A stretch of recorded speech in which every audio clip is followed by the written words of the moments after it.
Oração de Manassés. Eu sou uma espécie de nerd de história. Eu amo especialmente estudar a vida de Newton. Ao ler seus diários e cartas, muitas vezes fico desapontado com a falta de informações. Newton escreverá algo como foi visitar a senhora ou encontrei muita ajuda na conversa com B. É frustrante porque muitas vezes é difícil, ou às vezes impossível, saber exatamente a referência. Às vezes, há detalhes importantes ou menções de vários livros, cartas ou pessoas que foram perdidas para nós. Mas não são apenas os escritos de Newton que têm algumas lacunas, há alguns buracos nas escrituras também. Mas temos na palavra de Deus exatamente o que ele queria nos dar. Mas não temos muitas informações sobre a infância de Jesus. Não sabemos sobre aquela terceira carta que Paulo mencionou aos Coríntios. E também não conhecemos os detalhes de uma oração que o rei Manassés fez. Mas esses fatos não impediram alguns de preencher as lacunas faltantes e fornecer sua própria escrita. É por isso que temos o que é conhecido como a oração de Manassés, 15 versículos não encontrados na maioria das Bíblias. Mas quem era Manassés e como era esta oração? Quem foi Manassés? Manassés foi um dos reis mais perversos de toda a história de Israel, se não o mais perverso. O rei Manassés não deve ser confundido com o filho primogênito de José. Este Manassés é muitas vezes confundido com Efraim como aqueles filhos de José que são líderes das tribos de Jacó. O Manassés que seria rei é descendente do rei Davi, o filho mais velho de Ezequias. Manassés reinou por 55 anos, começando como corregente com Ezequias e permanecendo como rei até sua morte em 642 a.C.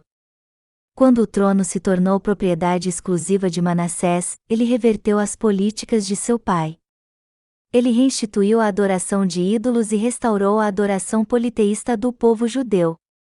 A adoração de Baal era desenfreada durante seu reinado. Mas foi sua devoção a Moloque que o levou a sacrificar crianças no fogo. Sua política externa de confiança também atraiu a ira dos profetas de sua época. Manassés respondeu mandando matar vários profetas. Acredita-se que foi durante o reinado deste rei perverso que o profeta Isaías foi cerrado em dois.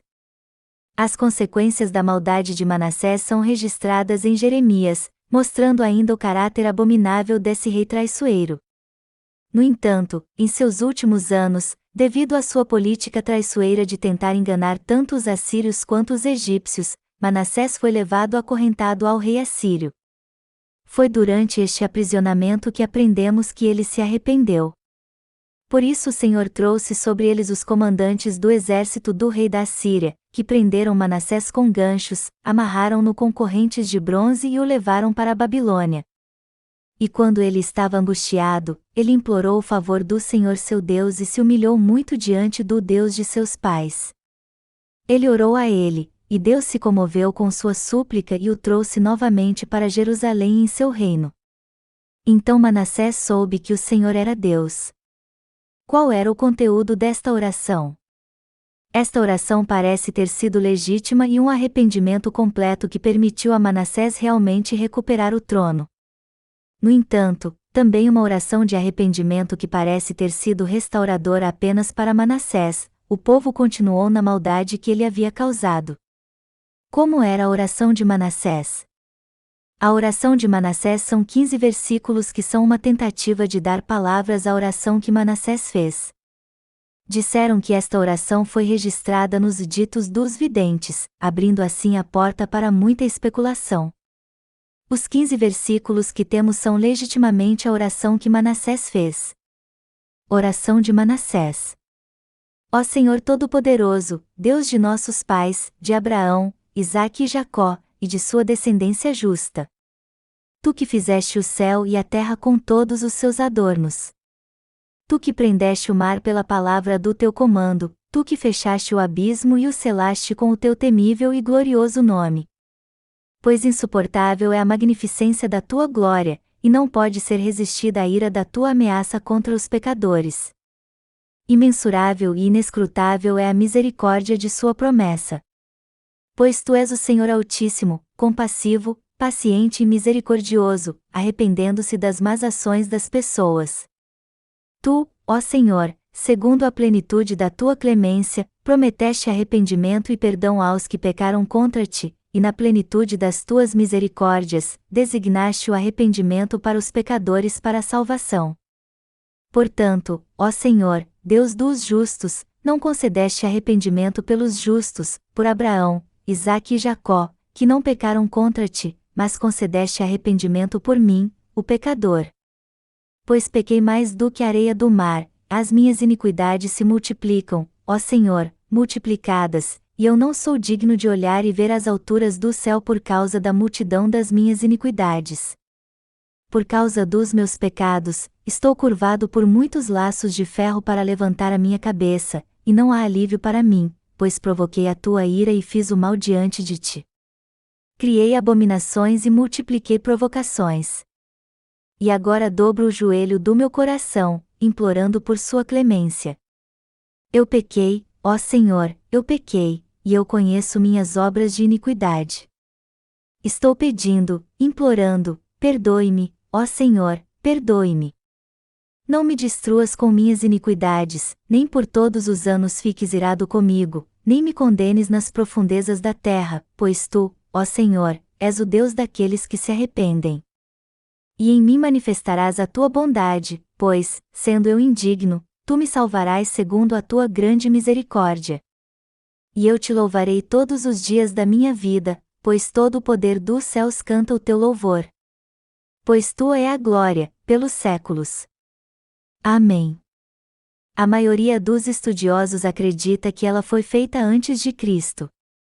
Muitos acreditam que foi construído antes da destruição do templo no ano 70 depois de Cristo. Não preciso dizer que é muito posterior ao reinado de Manassés.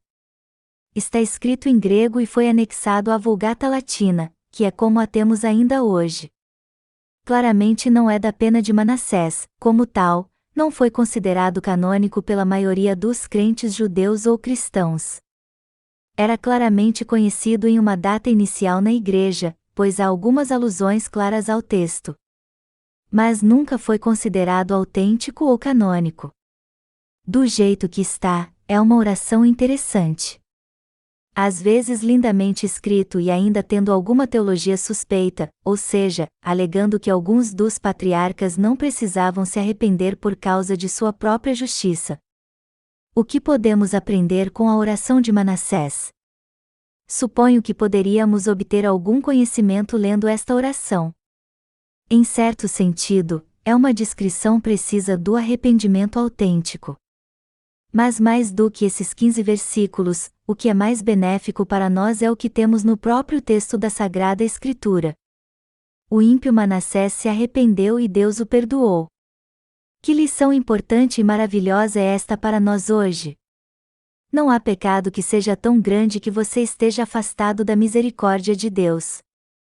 Quando confessamos e nos arrependemos, somos perdoados e purificados da injustiça. Esta é uma boa notícia para nós. A oração de Manassés não é um livro bíblico, embora possa ser um exemplo útil de oração.